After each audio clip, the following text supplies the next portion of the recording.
Hi there, I'm Meg, an online marketing consultant who specialises in content marketing, email marketing, and also Facebook advertising.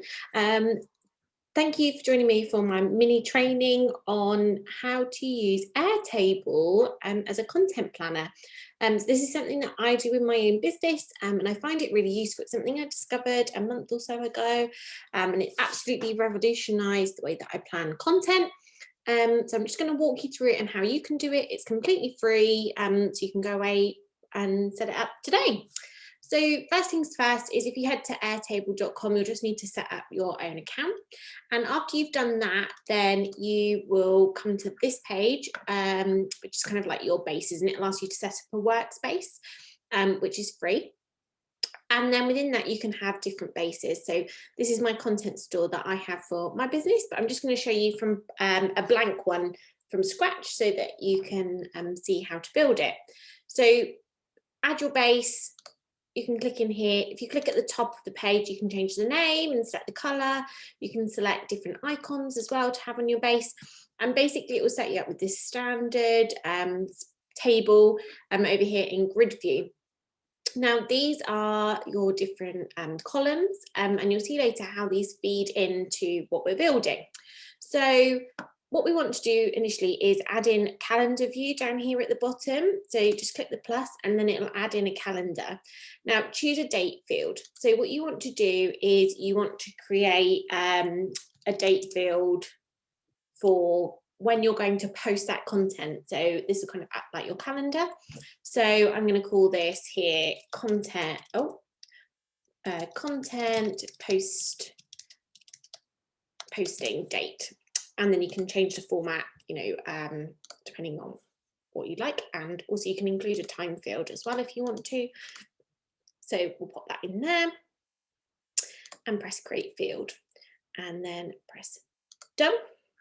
When we flick back to grid view, you'll now see that up here we've got content posting date.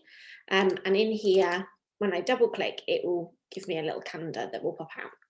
So I've also got across here name. So I'm going to change this to content title. So obviously that's something that you're not going to use on social media, but it's just kind of a handy reference for you. I'm going to rename notes and I'm going to call this copy. Attachments can stay as attachments. Status, I usually customize these. So I've got to do, in progress, we can add in one. I usually have scheduled as one. You can again change the color to whatever color you like. So let's have a different color. Yellow. Oh, I've already got yellow. Orange. Done. I usually change this to completed. So to do obviously is when I've not written anything. In progress is maybe I've created the graphic assets or the video, but I've not written the copy yet, or vice versa. Completed will be when all of the content is created, but it's not been scheduled onto the platform. And scheduled is once it's all been done, dusted, and I don't need to worry about it anymore. Press save. So now you'll see when I click in these boxes, I get those options. And then the final one that's really helpful is, again, to create a single select box with coloured options. And this is going to be called your content pillars. So when you're planning your content, it's really useful to think about them in terms of kind of categories of what you're talking about. So for example, a category might be about one of your services, so email marketing, for example. A category might be about a particular package that you've got on offer, so it might be a one-to-one coaching session. You also might share productivity tips, or if you're an e-com business, it might be based on a specific product. So thinking of knowing your content pillars really helps you to plan your marketing, because it gives you kind of a structure to start with. And then obviously you can have lots of different topics within that content pillar. So add the name in there, and then we're going to add in the options. So for example, in here, I'm just going to put content marketing, because that's usually one of my pillars, and I'm going to add in productivity, and I'm going to add in Instagram updates, for example. You kind of get the idea. So these will be part of your plan. So like if you work through the 3 C's of clarity, confidence, and consistency, linking into your clarity, that's when you work through clarity, that will be where your content pillars come out from. So understanding who your ideal audience is, what do they want to hear, what do they want you to talk about.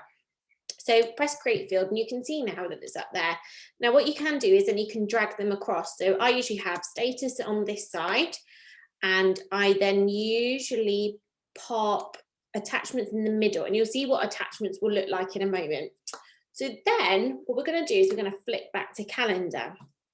Now, what you can do is you can obviously come at this from 2 different ways, and I'll show you both.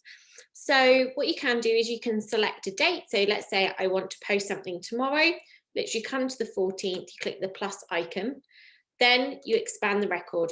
So here, this is my content title. So this might be hello, this might be a post about me. In here will be your post copy. So this will be the hello, I'm Meg. I'm an online marketing consultant based in Somerset. You can obviously add in your emojis and things if you want to, etc. Then you continue writing your copy, blah, blah, blah, blah, blah. If I'm posting for Instagram, I can add in hashtags. So hashtag content marketing, I add those into here as well. So literally this is all ready for me to copy and paste into my scheduling platform, or if you've got a VA perhaps doing it for you, they can straight away copy and paste it in there.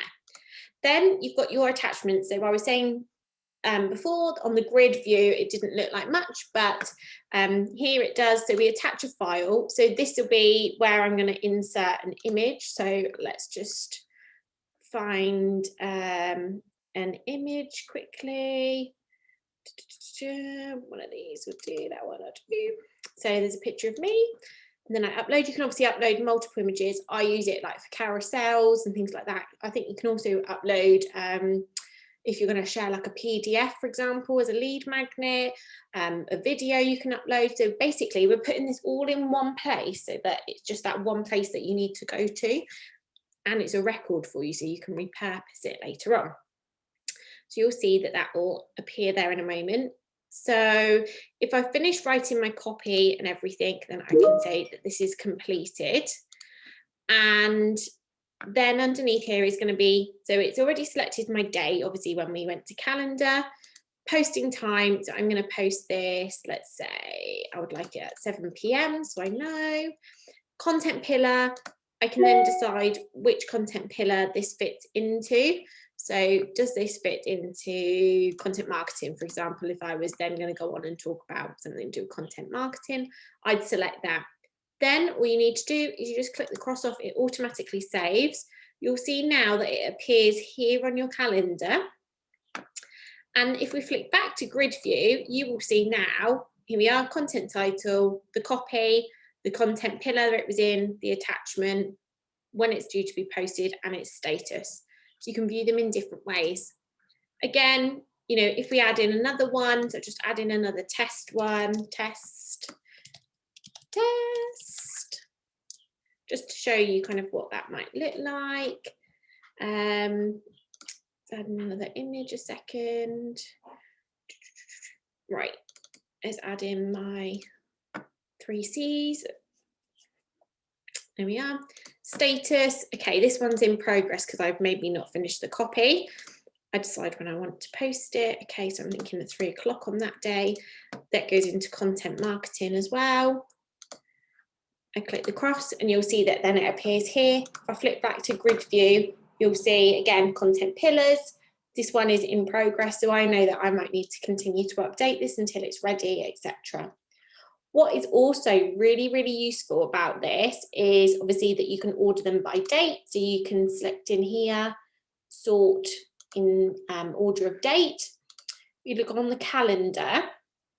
My top tip is that if you have lots of ideas about content, so for example, you've seen something online, you think, yeah, that would be a great idea. or perhaps you've got blog posts being created on a regular basis and you know that you need to add them into your schedule for content. What you can do over here on this side is you see this section that underneath this without dates. And if we just click a plus here, you can add in a record that won't have a date. So let's say blog post 1, blah, blah, blah, blah, blah, blah, blah. Here's my copy. And we might say that this one is completed, but I've not got yet a date. This one is to do with productivity. Fill out in exactly the same way. Don't worry about including a posting date for now. And press X. And then over here, can you see now it's appeared, blog post 1. Now what I can do, if we look at it on grid view, you'll see it still appeared here with all the information, but just without a date. So what I can then do is have a bank of all these different content ideas down this side, and then I can just drag and drop them into wherever I want them to be. So for example, if I want to think about posting that one there, just drag it, drop it. When I flick back to grid view, it will fill in the date. You'll just need to update the time. But if you have a regular time that you always send out, you might decide that you don't actually need the time, a regular time that you send out. You might not need the time column on here. You might just have the date. So yeah, so you can then add in, have all your different ideas. So for example, these are unnamed ones that Airtable will just give you, but you literally drag and drop them onto your calendar like this, from this side into the gaps. So you can have a really long list of different ideas that are all ready to go, and you just drag and drop them in as you see fit. So one other thing just to mention is that obviously as you get this content on here, you're actually building up a content store, which then allows you later on to be able to repurpose the content, if it's evergreen, repurpose it for different things or reuse it in the future. So it's a great way to store your content in one place, a great way to plan it, and it comes highly recommended from me. So thanks so much for joining me for the mini training. If you've got any questions, pop them in the comments and I'll do my best to answer them. Thanks.